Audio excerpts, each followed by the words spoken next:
نحمده ونصلي على رسوله الكريم اما بعد فاعوذ بالله من الشيطان الرجيم بسم الله الرحمن الرحيم رب اشرح لي صدري ويسر لي امري واحلل عقدة من لساني يفقهوا قولي ربنا لا تؤاخذنا ان نسينا او اخطانا۔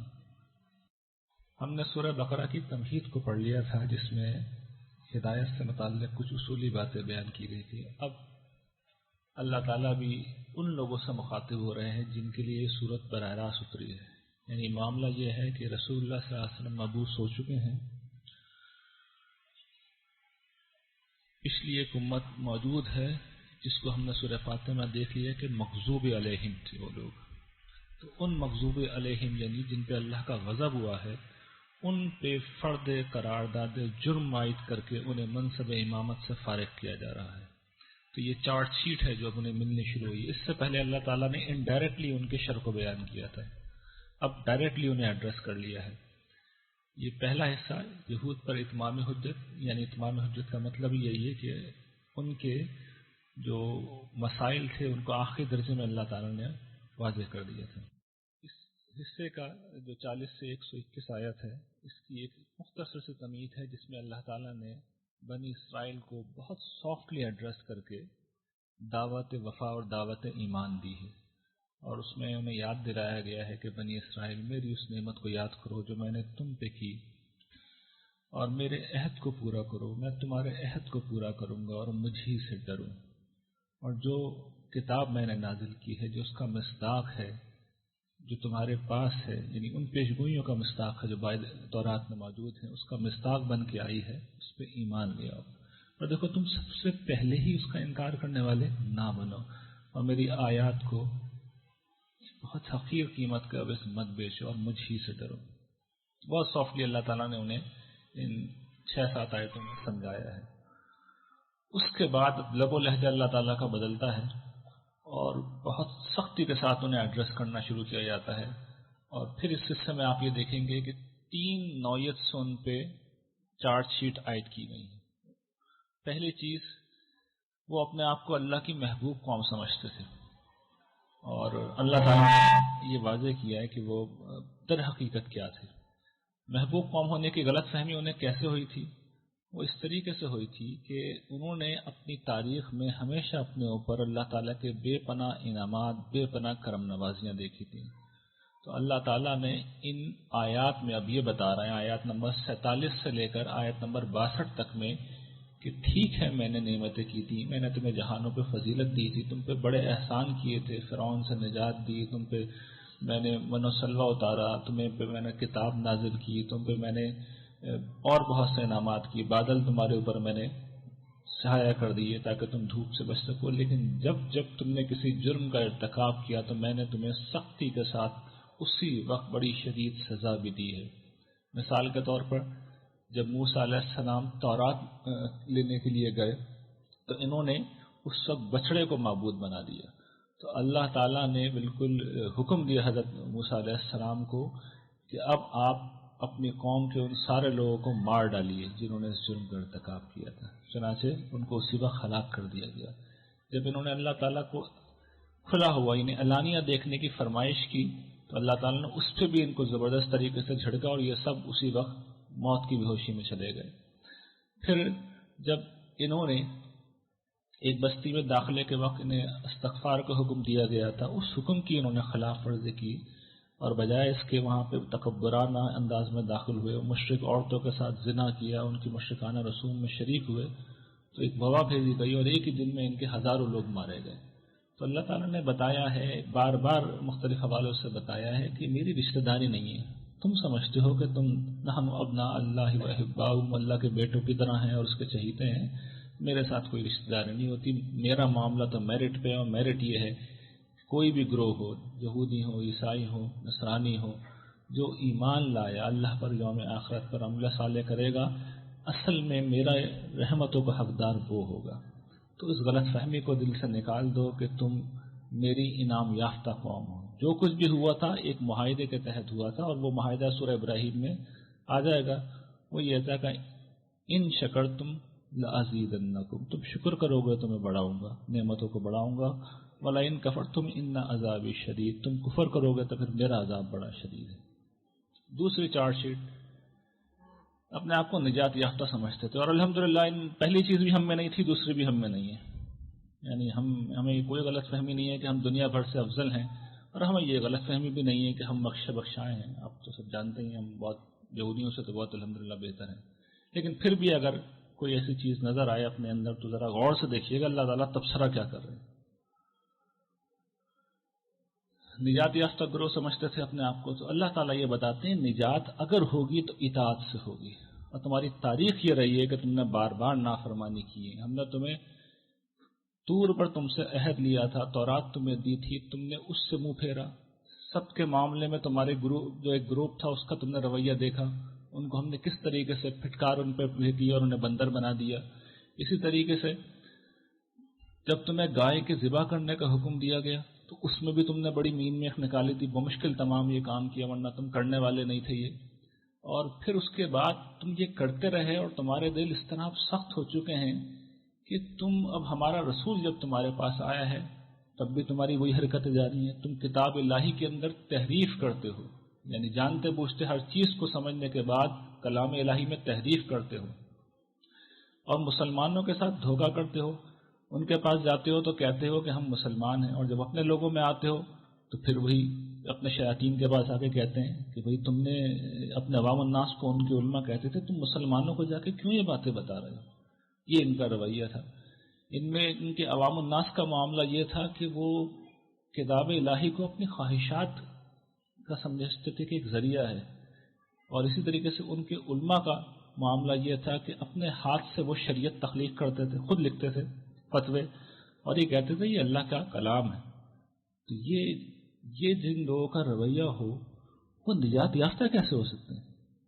یہ ایٹیچیوڈ اگر تمہارے اندر پایا جاتا ہے، اصول کیا ہے، ضابطہ کیا ہے، یہ اللہ تعالیٰ نے بیان کر دیا کہ جس کسی نے کسی برائی کا ارتکاب کیا اور اس کی برائی نے اس کا احاطہ کر لیا تو وہ ہمیشہ ہمیشہ کے لیے جہنم کی آگ میں رہے گا، اور جو ایمان لائے گا، عمل صالح کرے گا، جنت میں وہ جائے گا. ان کے عوام کی جو ایک امانی کا ذکر آیا وہ کیا تھی؟ لن تمسنا النار الا ایاما معدودہ، ہمیں آگ نہیں چھوئے گی مگر گنتی کے چند دن. ہم بھی یہی سمجھتے ہیں نا کہ بس 5-7 تھوڑے دنوں کے لیے جہنم میں جائیں گے، نکل جائیں گے، اور الحمدللہ شفاعت تو ہماری ہونی ہے. میں معذرت کے ساتھ یہ بات کہہ رہا ہوں. اللہ تعالیٰ کے کمنٹس بہت سخت ہیں اس پورے معاملے میں. وہ آخری درجے پہ میرٹ کے قائل ہیں. آپ نے دیکھ لیا ان کی کسی سے کوئی رشتہ داری نہیں ہے، ان کے میرٹ بالکل واضح قرآن میں کھول کے بیان کر دیے. قیامت کے دن کچھ نہیں ہوگا، میرے اور آپ کے دعوے و خیالات ہوں گے، اور سامنے اللہ تعالیٰ اپنی کتاب رکھ دیں گے کہ میں نے لکھ کے تمہیں دیا تھا، میں کیا چاہتا ہوں، میرے معیار کیا ہیں. اب کیا ہے کہنے کے لیے؟ تمہارے پاس کچھ بھی نہیں ہوگا کہنے کے لیے.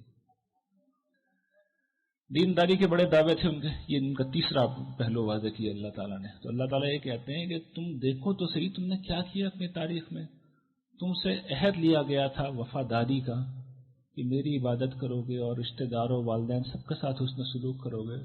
پھر یہ عہد لیا گیا تھا کہ ایک دوسرے کا خون نہیں بہاؤ گے، ایک دوسرے کو گھروں سے نہیں نکالو گے. تم نے ہر عہد کو پامال کیا. پھر وہ کہتے ہیں کہ یہ اللہ تعالیٰ اور اس کے عہد کے ساتھ ان کا معاملہ ہے. پھر اللہ تعالیٰ بیان کرتے ہیں کہ میرے نبی جب تمہارے پاس آئے تو موسیٰ سے لے کر عیسیٰ تک نبیوں کی جو تاریخ ہے وہ یہ بتاتی ہے کہ جب کبھی کوئی رسول، کوئی نبی تمہارے پاس ایسی چیز لے کے آیا جو تمہاری خواہشات کے خلاف تھی تو ایک گروہ کو تم نے مار ڈالا اور دوسرے کی تکذیب کی. یہ ہے تمہارے دینداری کے دعووں کی اثر. پھر وہ کہتے ہیں کہ اب جب ہماری کتاب تمہارے پاس آئی ہے تو تم یہ کہتے ہو کہ ہم اس کو نہیں مانتے، ہاں جو اس سے پہلے ہمارے اوپر کتاب آئی ہوئی ہے اس کو ہم مانتے ہیں. حالانکہ حقیقت یہ ہے کہ یہ جو قرآن آیا ہے یہ ان پیشگوئیوں کا مصداق بن کے آیا ہے. یہ پیشگوئیاں رسول اللہ صلی اللہ علیہ وسلم کی تمہاری کتاب میں لکھی ہوئی ہیں، مگر اس کے باوجود تم نہیں مان رہے. یہ ہے تمہاری دینداری کی حقیقت. شریعت کا معاملہ یہ ہوا کہ جب ہم نے تمہیں اپنی شریعت دی تو تم نے اس کے جواب میں جو عملی رویہ اختیار کیا وہ یہ تھا کہ ہم نے سن لیا اور نہیں مانیں گے. یہ ہے تمہاری دینداری.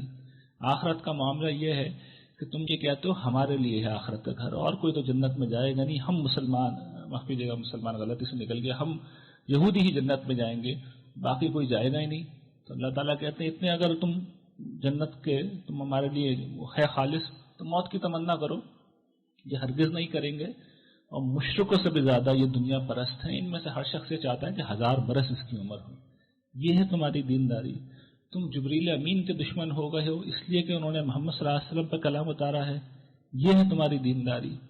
تمہارا معاملہ یہ ہے کہ جب تمہارے پاس ہماری کتاب آ گئی ہے تو تم نے اپنی کتاب کی پیشگوئیوں کا انکار کر دیا اور اس سے گویا کہ اپنی کمر سے اسے پیچھے پھینک دیا اٹھا کے. یہ ہے تمہاری دینداری.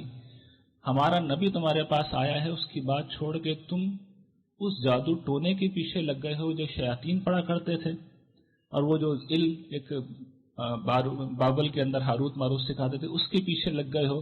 اور اس سے کام کیا کرتے تھے؟ کام یہ کرتے تھے کہ میاں بیوی میں تفریق ڈالتے تھے، ان میں جدائی کراتے تھے تاکہ اس کی بیوی سے تم شادی کر لو. یہ ہے تمہاری دینداری. یہ ایک ایک جرم ان کا اللہ تعالیٰ نے گنایا ہے اور پھر یہ بتا دیا کہ یہ اس قابل ہی نہیں ہے کہ اس منصب امامت پر فائز رہ سکیں. اور پھر اس کے بعد اللہ تعالیٰ اب بنی اسماعیل کی طرف رخ کر رہے ہیں اور ان کی طرف متوجہ ہو کے کچھ توجہ نہ دلا رہے ہیں کہ یہ جو اہل خطاب یعنی یہودی اور عیسائی مل کے جو فتنہ انگیزی اب کر رہے ہیں، اے مسلمانوں تم اس کو اختیار مت کر لینا اور ان کی فتنوں سے بچو، کیونکہ اب تمہیں ہم ایک بڑا منصب دینے جا رہے ہیں. تو یہ پہلی فصل کا گویا کہ اس کا اینڈ اب شروع ہو رہا ہے. اور اس میں وہ جو ایک ان کا رویہ تھا یہودیوں کا کہ رسول اللہ صلی اللہ علیہ وسلم کی بارگاہ میں حاضر ہوتے تو رائنا کا لفظ کہتے تھے. اس کا ویسے تو مطلب یہ ہوتا ہے ہماری رعایت کیجیے، لیکن اس کو ذرا کھیز دیتے تھے. رائنا وہ ایک بڑا منفی سا لفظ بن جاتا تھا کہ ہمارے چرواہے، تو یہ اپنے دل کی بھڑاس نکالتے تھے. تو اللہ تعالیٰ نے سختی سے اسے روکا کہ رائنا نہ کہو، اے مسلمانوں تم انظر نہ کہو. اور پھر یہ فتنہ انگیزی کیا کرتے تھے کہ یہ جو شریعت ہے، نئی شریعت کیوں آ رہی ہے، نئی کتاب کیوں آ رہی ہے؟ جب موجود ہے تورات تو پھر اللہ کے اپنی آیتوں کو منسوخ کر دیتا ہے، وہ بھول جاتا ہے کہ اس نے پہلے بھی کوئی کتاب نازل کی تھی. تو اس کو پھر اللہ تعالیٰ نے توجہ دلائی ہے کہ وہ بادشاہ ہے، مالک ہے، جو چاہتا ہے کر سکتا ہے. تم روکنے والے کون ہوتے ہو؟ تمہارا یہ حق کیا ہے؟ اور جب وہ نازل کرتا ہے، کوئی کسی چیز کو منسوخ کرتا ہے تو اس سے بہتر چیز لاتا ہے یا اس جیسی لاتا ہے. اور یہ اللہ تعالیٰ کے لیے بڑا آسان ہے، وہ قادر مطلق ہے. پھر اللہ تعالیٰ نے ان کے ایک اور شر کی طرف توجہ دلائی ہے، وہ یہ کہ یہود و نصارہ جو ہے وہ دونوں مسلمانوں کے خلاف مشترکہ محاذ بنا لیا تھا. مشترکہ محاذ یہ تھا کہ یہ مسلمان گمراہ ہیں. وہ ہمارے یہاں بھی ہوتا ہے نا، کوئی نیا آدمی عالم پیدا ہوتا ہے تو پچھلے سارے جو سب ایک دوسرے کو کافر کہہ رہے ہوتے ہیں سب مل جاتے ہیں، بولتے ہیں نیا والا جو ہے یہ ٹھیک نہیں ہے، باقی ہم سب تو ٹھیک ہیں. تو اب یہ قرآن بتا رہا ہے کہ تم لوگ یہ کہتے ہیں، یہ لوگ کہتے ہیں کہ جنت میں تو بس یہودی جائیں گے یا نصارہ، اور یہ ان کی خواہشات ہیں، ان کے گمان ہیں. اپنی دلیل لاؤ اگر تم اپنی بات کے اندر سچے ہو. تو قرآن نے یہ ساری چیزیں یہاں پہ ڈسکرائب کی ہیں اور اس کے بعد مسلمانوں کو یہ واضح کیا ہے کہ دیکھو تمہیں ان کے نقش قدم پہ نہیں چلنا. تمہیں تو اگر ان کے خواہشات پہ تم چلے، یہ چاہتے کیا ہیں؟ تمہیں ایمان سے لوٹا دیں، تمہیں حق سے لوٹا دیں، تمہیں سچائی سے لوٹا دیں. تم نے اگر ان کی پیروی کی، ان کی باتوں میں آ گئی، اور بعد اس کے کہ تمہارے پاس سچائی صحیح علم آ چکا ہے، تو دیکھو اللہ سے پھر تمہیں کوئی نہیں بچا سکتا. تو یہ مسلمانوں کو نصیحت کی ہر اعتبار سے کہ تم ان کے نقش قدم پہ نہیں چلنا. اور ہم سب الحمدللہ اللہ تعالیٰ کی بات کو دل و جان سے پابندی کر کے اس کی خیال رکھتے ہیں الحمدللہ. یہ ایک فصل پوری ہو گئی ہے. یعنی میں اس سلائیڈ کو دوبارہ یہاں پہ میں نے بیان کر دیا تھا کہ آپ پہ واضح رہے کہ ہو کیا رہا ہے. سورہ بقرہ کا موضوع کیا تھا؟ یہود کی معزولی اور نئی امت کی تاسیس. تو سب سے پہلے ہم نے تمہید پڑھی جس میں ہدایت سے متعلق کچھ اصولی مباحث ہم نے پڑھے. پھر پہلی فصل آیت نمبر 40 سے 121 تک اس میں یہود پر اتمام حجت کیا گیا اور ان کے ایک ایک جرم کو لے کے بیان کیا گیا ہے کہ تمہاری یہ حرکتیں تھیں، یہ رویے تھے، تمہارے ساتھ معاملہ ہم نے کیا کیا تھا، اس کو تم نے انٹرپریٹ کس طریقے سے کیا، تمہارے ساتھ اصل میں کیا ہوا تھا، اس کو تم کس طرح لے لیا، اور اب تم ہمارے نبی کے ساتھ کیا کر رہے ہو. تو یہ سب کچھ بیان کرنے کے بعد اللہ تعالیٰ نے ان کو فارغ کیا ہے منصب امامت سے. اور اس کے بعد اب جو دوسری فصل ہم پڑھنے جا رہے ہیں اس میں بنی اسرائیل کی معزولی کا فارمل اعلان کیا جائے گا اور بنی اسماعیل کی امامت کا اعلان کیا جائے گا. یعنی اب قیامت تک کے لیے یہودیوں کی جگہ امت مسلمہ منصب امامت یعنی دنیا کی پیشوائی اور ہدایت اور رہنمائی کے منصب پر فائز ہو رہی ہے۔ اس حصے کے بھی دو اجزاء ہیں۔ اس میں پہلے اللہ تعالیٰ یہودیوں کی اس غلط فہمی کو رفع کرتے ہیں کہ یہ جو منصب دیا گیا تھا یہ یہودیوں کو دیا گیا تھا، تو وہ فرماتے ہیں، یہ جو آیت نمبر 122 سے 141 میں اللہ تعالیٰ یہ بیان کریں گے کہ اصل میں جو کچھ بھی منصوبہ تھا وہ ابراہیم علیہ السلام کے متعلق تھا، ان کی اولاد سے متعلق تھا، اس کا یہودیوں سے تعلق نہیں تھا کہ وہ چینج نہیں ہو سکتا۔ اب صرف اتنا ہو رہا ہے کہ امامت آل ابراہیم کی ایک شاخ سے لے کر دوسری شاخ کو دی جا رہی ہے۔ تو چنانچہ وہ فرما رہے ہیں کہ دیکھو بات وہیں سے پھر شروع کی جا رہی ہے کہ بنی اسرائیل میری نعمت کو یاد کرو جو میں نے تم پہ کی، تمہیں سارے جہان پہ فضیلت دی، اور مہربانی کر کے اپنی اس بے خوفی کی نفسیات سے باہر آؤ، ڈرو مجھ سے، ڈرو اس دن سے جب کوئی کسی جان کسی دوسرے جان کے کام نہیں آئے گی، نہ کوئی فدیہ قبول کیا جائے گا، نہ شفاعت نفع دے گی، نہ کسی طریقے سے مدد مل سکے گی۔ پھر اللہ تعالیٰ بیان کرتے ہیں کہ اصل بات یہ تھی کہ ابراہیم کو آزمایا گیا تھا کچھ احکام دے کے، آپ سب جانتے ہیں، جو انہیں حکم دیا گیا ہجرت کرو، انہیں حکم دیا گیا کہ دنیا بھر میں جا کے اسلام کا پیغام پہنچاؤ، انہیں جو سخت ترین آزمائش ان کے ساتھ آئی تھی کہ آگ میں انہیں پھینک دیا گیا، اس سے بھی بڑی آزمائش ان کے ساتھ یہ پیش آئی کہ اپنے اکلوتے بیٹے کو جو 86 برس کی عمر میں ملا تھا، 11-12 سال کا وہ بیٹا، اسے ذبح کر دو۔ کوئی تعویل نہیں کی انہوں نے، اور اپنی طرف سے تو ذبح ہی کر دی، اور اللہ تعالیٰ نے بچا لیا۔ جب ان سب سے گزر گئے تو پھر اللہ تعالیٰ نے فیصلہ کیا کہ اب میں تمہیں انسانوں کا پیشوا بنا رہا ہوں۔ امام کے لفظ سے آپ کا ذہن کہیں اور نہ چلا جائے، یہ کوئی اس نوعیت کا منصب نہیں ہے۔ امام سے مراد لفظی مطلب اس کا پیشوائی ہوتا ہے، یعنی دنیا کی ہدایت کا منصب، دنیا کی پیشوائی کا منصب۔ اللہ تعالیٰ نے یہ بھی بیان کر دیا تھا کہ جب حضرت ابراہیم نے پوچھا یہ کیا میری اولاد کو بھی ملے گا، تو اللہ تعالیٰ نے کہا اولاد کو ملے گا، لیکن اولاد میں سے جو ظالم ہیں ان کو نہیں ملے گا۔ اور یہ اشارہ کس کی طرف ہے؟ یہودیوں کی طرف ہے اور مشرکین مکہ کی طرف بھی ہے، دونوں ظلم کا ارتکاب کر رہے تھے، نافرمانی کا ارتکاب کر رہے تھے۔ تو حضرت ابراہیم اور حضرت اسماعیل کے حوالے سے اللہ تعالیٰ یہ بتا رہے ہیں کہ اصل منصوبہ کیا تھا، وہ یہ تھا کہ میرے اس گھر کو تم پاک رکھو طواف کرنے والوں کے لیے، اعتکاف کرنے والوں کے لیے، رکوع کرنے والوں کے لیے، سجدہ کرنے والوں کے لیے۔ کیوں؟ اس لیے کہ اس جگہ کو توحید کا مرکز بننا تھا۔ اور پھر اس موقع پہ حضرت ابراہیم کی بعض دعاؤں کا تذکرہ ہے کہ انہوں نے گڑ گڑا کے پروردگار سے کہا کہ پروردگار رزق دے، ان کے ساتھ خیر کا معاملہ فرمائے۔ سورہ ابراہیم میں بڑی تفصیل سے یہ معاملہ آئے گا۔ اور پھر وہاں پہ انہوں نے اس کی بھی بات کر دی تھی جو اللہ تعالیٰ نے پیچھے کہا تھا کہ صرف مومنوں کو دیجیے گا اللہ تعالیٰ، تو اللہ تعالیٰ نے کہا نہیں ایسا نہیں ہے، کافروں کو بھی دوں گا میں آزمائش کے اصول پہ، لیکن فوراً ہی زیادہ دیر نہیں گزرے گی انہیں پکڑ لوں گا۔ اگر اللہ تعالیٰ دیکھیے یہاں پہ ہر کافر کو فوراً پکڑنے لگے تو پھر کوئی بھی کافر نہیں رہے گا۔ تو حضرت ابراہیم کی اس بات کی اللہ تعالیٰ نے خود ہی تصحیح کر دی، اور پھر یہ بات بیان کی ہے کہ ان کی کچھ دعاؤں کا تذکرہ ہے، اور پھر یہ ذکر ہے کہ اصل میں اب جو ہمارا نبی رسول آیا ہے دراصل یہ دعائے ابراہیم ہے۔ حضرت ابراہیم نے، حضرت اسماعیل نے، دونوں نے مل کے یہ دعا مانگی تھی کہ پروردگار ان لوگوں میں یعنی ابراہیم و اسماعیل کی نسل میں، دوسری نسل میں ایک رسول بھیج جو ان پر تیری آیت تلاوت کرے، انہیں الکتاب اور حکمہ کی تعلیم دے۔ الکتاب قرآن کی اصطلاح میں شریعت کو کہا جاتا ہے، ان مقامات پر سے مراد شریعت ہے، اور الحکمہ سے مراد ایمان اور اخلاق کی دعوت ہے۔ اس کی تفصیل بہت زیادہ آگے آ جائے گی، اور یہ کہ وہ ان کو پاکیزگی دے، پاکیزہ کرے، بے شک تو زبردست ہے اور حکمت والا ہے۔ پھر اللہ تعالیٰ یہ کہتے ہیں کہ یہ ابراہیم کا طریقہ تھا، اب جو ابراہیم کے طریقے سے بے رغبتی اختیار کرے تو پھر اپنے آپ کو خود حماقت میں مبتلا کر رہا ہے۔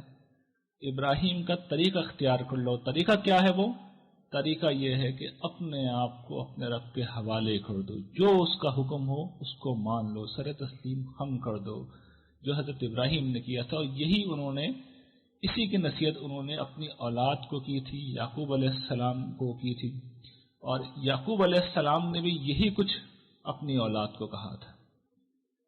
اس کے بعد یہ ان کی منسگین غلط فہمی کو رفع کیا جا رہا ہے۔ ان کا کہنا یہ تھا یہودی ہونا اور نصرانی ہونا یہ سب سے اہم ہے۔ تو اللہ تعالیٰ کہتے ہیں کہ نہیں، اصل بات یہ نہیں ہے، یہ جو آخر میں شاید کٹ گیا ہے، صاف نہیں آ رہا، مطلب یہودی ہو یا نصرانی ہو، لیکن اللہ تعالیٰ کہتے ہیں ملت ابراہیم حنیف، دین ابراہیمی کے طریقے کے اوپر آؤ. ہمارے یہاں بھی دیکھیں نا، آپ کسی شخص سے پوچھیں گے بھائی تم مسلمان ہو، تو وہ اس پہ اپنا تعارف اینڈ نہیں کرے گا، یہ ناکافی تعارف ہوتا ہے، اس کے بعد وہ لازماً اپنا فرقہ بھی بتائے گا. تو یہ کم و بیش وہی صورتحال تھی کہ جو اس وقت اصل نبوت تھی وہ در حقیقت ابراہیم علیہ السلام کا طریقہ تھا، دین ابراہیمی تھا، لیکن اس سے زیادہ یہودیوں کے لیے اور نصرانیوں کے لیے ان کے اپنے دین اہم ہو گئے تھے. تو اللہ تعالیٰ اس غلط فہمی کو دور کر رہا ہوں، یہ بتا رہے ہیں کہ اصل میں ابراہیم کا طریقہ چاہیے مجھے. اگر تمہارے اندر وہ ہے تو بہت اچھی بات ہے، نہیں ہے تو تم فارغ.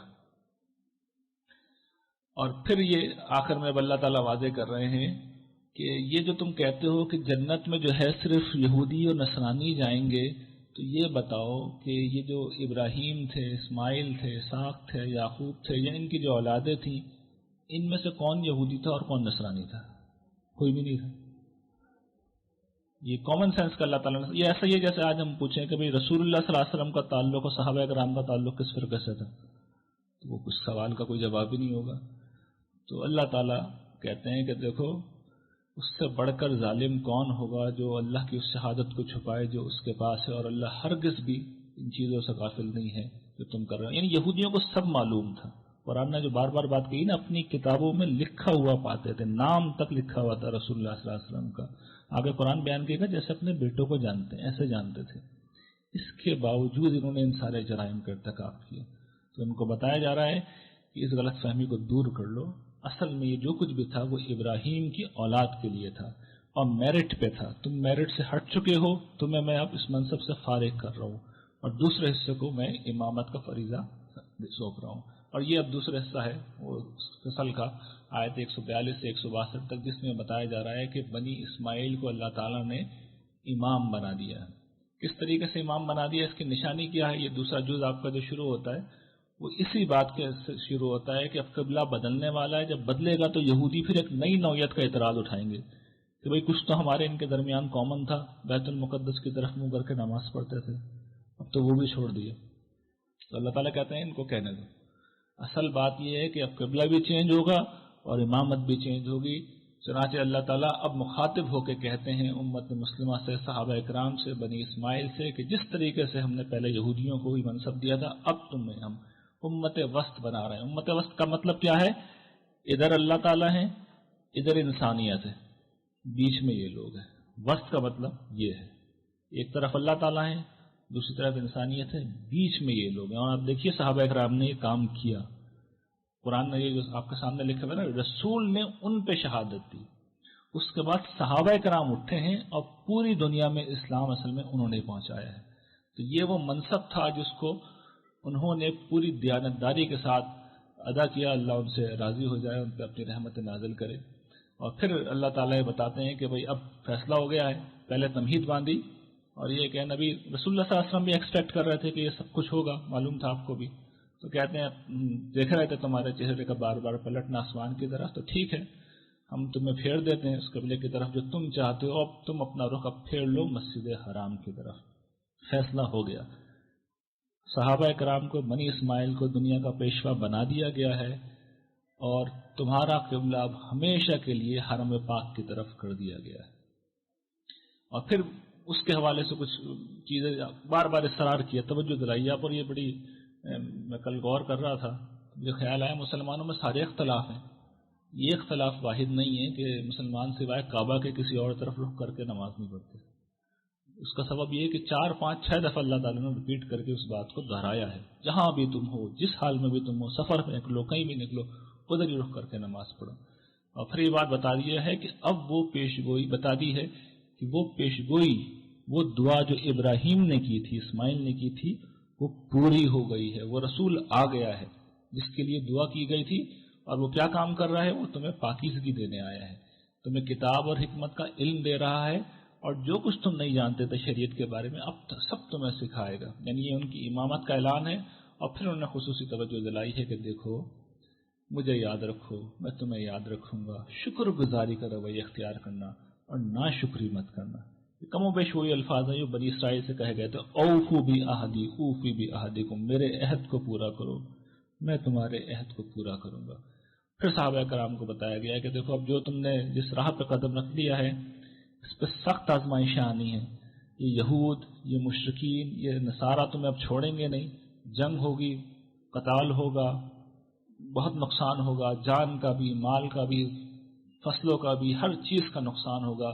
لیکن تمہیں صبر پہ قائم رہنا ہے. تمہیں یہی کہنا ہے کہ ہم اللہ ہی کے تو ہیں اور میں اللہ کی طرف ہی جانا ہے. جب یہ تم کہو گے تو اللہ کی رحمتیں اور برکتیں تمہاری طرف متوجہ ہو جائیں گی اور اللہ تمہیں ہمیشہ راہ راست پہ رکھے گا. تو اس کے ساتھ یہ دوسرا حصہ بھی ہے جو اس سیشن کا تھا، الحمدللہ پورا ہو گیا ہے. اور اس میں ہم نے یہ دیکھ لیا کہ کس طریقے سے اللہ تعالیٰ نے بنی اسرائیل کو اس منصب سے فارغ کیا اور بنی اسماعیل کو دنیا کی پیشوائی کے منصب پر فائز کیا. وآخر دعوانا الحمدللہ.